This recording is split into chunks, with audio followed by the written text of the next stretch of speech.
Good day, everyone. My name is Hashiana Badinas from BSN Math 3. Today, I will be tackling or talking about the global trends in businesses and impact of ASEAN integration to the Philippines. So, paminaw jud mo kay daghan jud mo makatunan ani. So, the first one, the top 5 challenge of global trends in businesses. The first one is the increasing concern for the environment. Second is greater personalization and customization. Third one is the faster pace of innovation. Fourth one is the increasing complexity. And the fifth one is the increasing competition for talent. So, first one is the increasing concern for the environment. So, let's deep in unsa man ni siya. Unsa may meaning anis niya. So, we all seem to believe that the weather has been getting weather in recent decades and analyzed by the National Oceanic and Atmospheric Administration or NOAA suggests that there are been more catastrophic weather events in recent years than 10 to 20 years ago. So also people are seeing the growing trend of global warming, which is leading to failing crops, rising sea levels, shortage of drinking water, and increasing death tolls for disease outbreaks as malaria and dengue fever. So, according to McKinsey's global survey of business executions across the world believe that business plays a wider role in society. Yes, business really plays a wider role in societies kay mauni nagbuhi nato ron. Ug wala ang business dili ta ka grow ug money dili ta kapalit sa atong needs and others, and have responsibilities to address issues such as environmental concerns beyond just following the letters of the law of the minimize pollution. So there is a triple bottom line. So what is a triple bottom line? The benchmark of how they benefit not just the profits but also the employees and the environment as a whole. So companies realize they have to take bold steps to minimize their carbon footprint. So what is the carbon footprint? So it is created by the environmentally friendly products and manage the company for more than just the next quarter's profits. So managers can simply greenwash. Greenwash. So the greenwash is the pretend to be green through tiny steps in unheavy advertising. The next one is the greater personalization and customization. So we are no longer happy with cookie cutter products, so consumers are demanding more say in products and services. So one size no longer fits all, and the means of tailoring products, so kailangan tag tailoring sa and services to meet specific customers preferences. As a company sell their products globally, the tailoring has to meet vastly different needs, cultural sensitivities, and income levels. So customization also and the growing numbers of products mean managing more services and more products. The third one is the faster pace of innovation. So the faster pace of innovation, we all want to next new thing and we want it now. New models, new products, and new variations. Companies are speeding new customers' demands. Grabe no? Unsay trends karon, mausay ikuan sa mga mo produce. Also, the new variation of tailored to local language case colors, careers, add-ons, and content. David Glazer, engineering director at Google, so The engineering director is si David Glazer. So kailan natakin sa engineering director sa Google. He explained how his company adapts to his fast pace. So Google has a high tolerance for chaos and ambiguity. When we started Open Social, so unsa man ang Open Social? So Open Social is a universal platform for social network application. So we didn't know what the outcome was going to be, so Google started running a bunch of experiments. We set an operational tempo. When in doubt, do something. So Glazer said, if you have two paths, you're not sure which is the right, take the fastest path.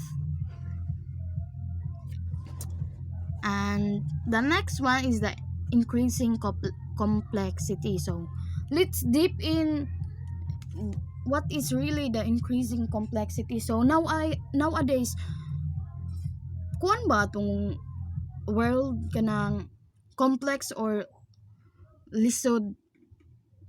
So sa una nga kuan pa ta natay Nokia karon mga ang phones nato nay Nokia nga new model, but phones nato is really advanced and dili na Nokia ang brand because of we want more sustainable, where we more customization and more innovation. Companies fast growing complexity mao na.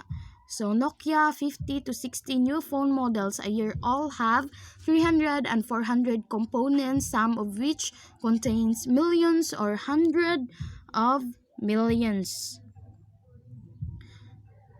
of transistors. Those components have to arrive at the right manufacturing location. So Nokia has 10 worldwide from whichever country they originated and arrive in just time to be manufactured. So the last one is the increasing competition for the talent. So we need people who can solve all these true problems. So wala man sad kuroy problema nga dili nato masolve. And that's a challenge by all itself. Yes, challenge din ni nato tanan atong problema nga dapat natong masolve. So according to McKinsey's global survey to trends, business executions think that all trends will have the greatest effect on their companies in the next 5 years. So job are also more complex, so nakakomplikado ang mga trabaho. Consider people who work in warehouse doing shipping and receiving. At Intel, those workers were joking called dragging box pushers, unknown as for using their brawn to move boxes. Now the field of transportation and shipping has become known as supply chain management. And employees and brains as well as brawn, they have to know science and advanced math. Grabe jud ka complex kay di jud nila mahibaw-an ang science and advanced math. And that's it for the challenges. So naaman tay challenges, naa pud tay mga solutions. So first one is becoming more connected. Second is becoming more global. Third is becoming more mobile. Fourth is rise of the creative class. Third is increasing collaboration. That is the solution. So let's deep in its meaning. First one is becoming more connected. We can now use the internet and World Wide Web to connect people with people as never before. So sa una, dili jud sila katupang panahon sa akong lola, dili jud sila ka-connect sa mga lagyo, sa mga kanang ngadto sa gawas, kanang layo nila. Karon dali ra jud kaayo guys. Dali ra jud kaayo kay nanay cellphone, nanay internet, makakonect na ka directly, dali pa kayo, fast pa usahay ang internet. By the mid of 20 2008, more than 1.4 billion people were online, and that number continues to increase each year as developing world catches up with the developed world on internet usage. So, nagka-increase ang paggamit nato sa internet, but dili nato abusaran ang paggamit sa internet in the way nga naana na sa disadvantage nga kanang gamito nato sa sayop nga paagi. Through over 100 million websites, we can access information, words, sounds, pictures, and video with an ease previously unimaginable. So, the next one is becoming more global. So, what is becoming more global? We can now tap into more global suppliers and global talent.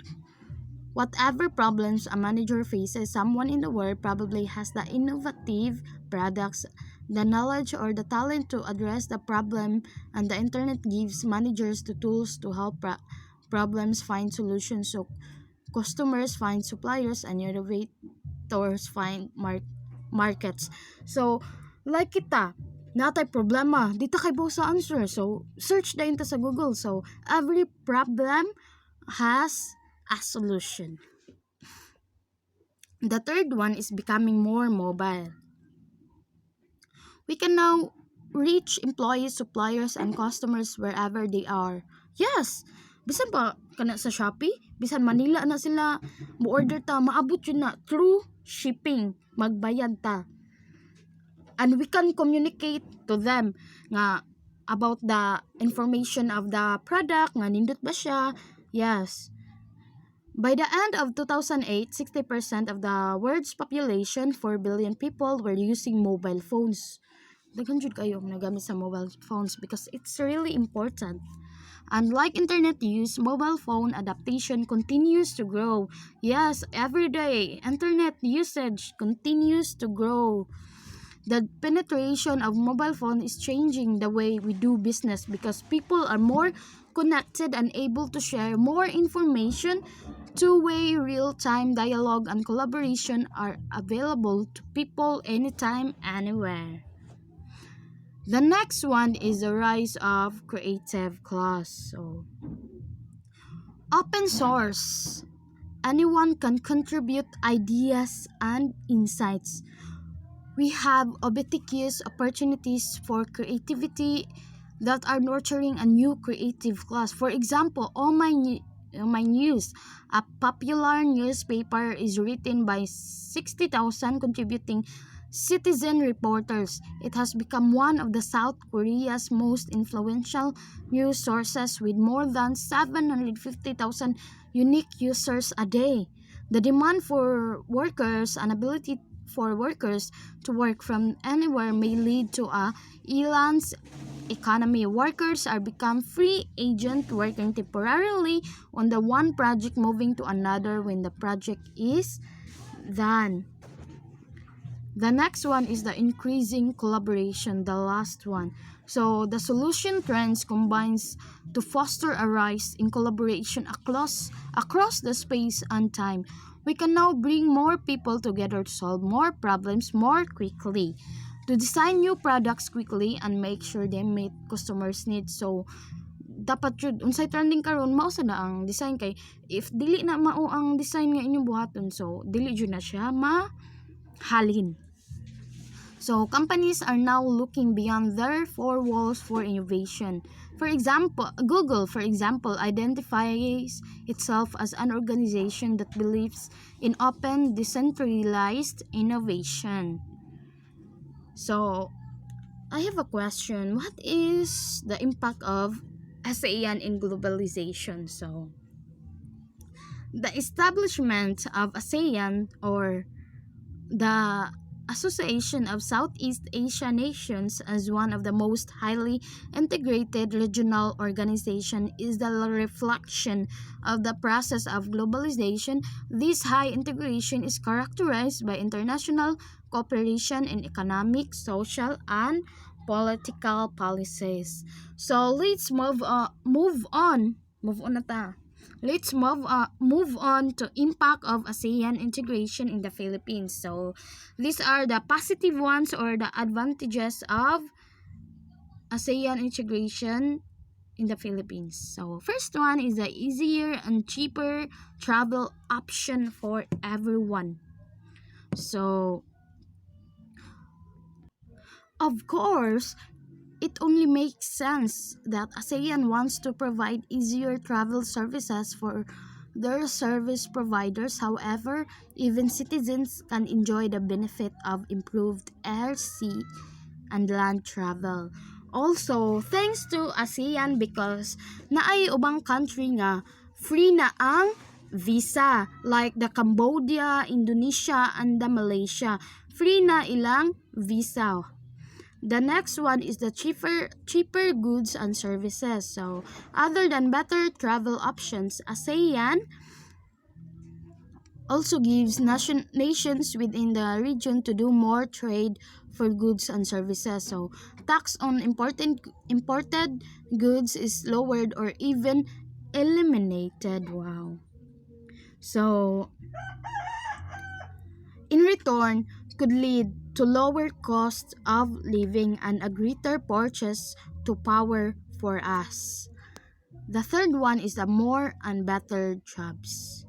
So, with the progress of dynamic between the ASEAN region with easier and cheaper travel options, goods, and services, it only makes sense that it comes with a extended bonus of better employment opportunities. So, daghan ang kanang nanay trabaho kanang daghang opportunity na og trabaho niya na mga bonus like 13-month and other bonuses. Take note, the continent makes up 1/3 of global GDP. You can only expect that Asia will keep doing what it can to maintain the exceed this performance. The next one is more study options. So, unsa man yung more study options? Daghang countries nga naghatag natog mga scholarships. So, laki kay ta mga Filipino kay ang uban nga walay ikabayad for college or walay ikabayad sa tuition na ay mga scholarship nga tabang nila para wala sila mabayaran maka-eskwela pa sila. So, the Filipinos would have more access to better jobs. Yes, because if you have more study or nag-eskwela ka and graduated, daghan kay kag mga better nga jobs nga ma-applyan i-graduate nimo. If there are better equipped for these emerging roles, thankful even if the country education would be enhanced because of ASEAN integration. Ang for mga example, mga uban nga nihatag sa scholarship is the Southeast Asia. Nihatag sila $10 million scholarship program to support post-secondary students and mid-career professionals. Also, the National University in Singapore offers scholarship for ASEAN countries for graduate coursework. These are few sa examples of quality integration support for Filipino students. Daghang jud nagsuporta sa mga Filipino students kay daghang mga opportunity, daghang mga scholarships nga gihatag. The last one is the Philippines improve. Yes, every day or as time passed by, the Philippines improve. ASEAN contributes to the advancement of the Philippines as a whole because of the incredible support for other Southeast Asia nations. The country is better prepared for globalization. With the Filipinos' way of life eventually improved, it will be no surprise if the economy contains to perform well in the next few years. ASEAN is one of the many reasons why Philippines in a good stable pace and potential investors, businessmen, and its citizens need not to worry about the country's stability. So that's it for today. I hope nga naamoy na learn bisan gamay lang, at least naamoy na learn sa what I've discussed. Thank you for listening, everyone. Hope you've learned something from my discussion, and God bless us all. Thank you.